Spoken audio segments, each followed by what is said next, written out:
Okay, so let's have a look at this teaching time question. If a 5-digit number 713AB is divisible by 3, 4, and 5, find the digits that A and B represents.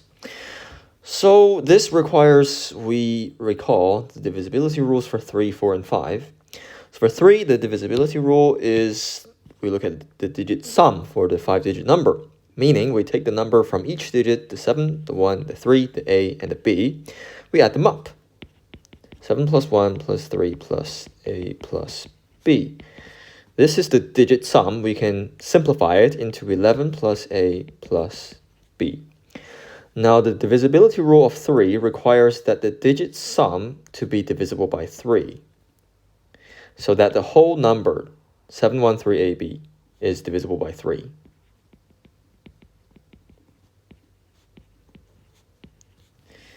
And then for the divisibility rule for 4, it requires the last 2 digits of the number, so in this case AB, to be divisible by 4, to be a multiple of 4 in other words.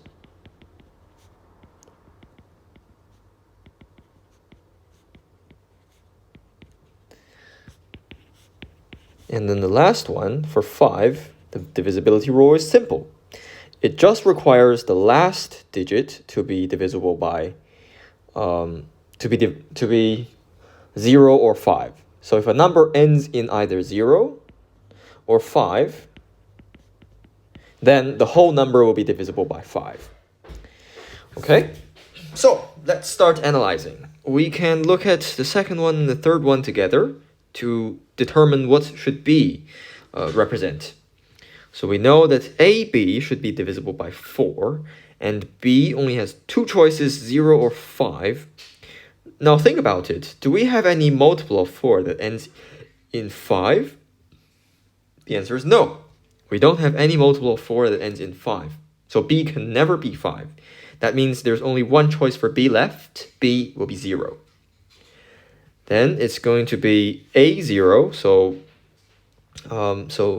multiples of 4 that ends in 0. So we have, let me change the color, 20, 40, 60, and 80. These 4. So we have to determine, we have these choices for A, 2, 4, 6, or 8. 4 choices.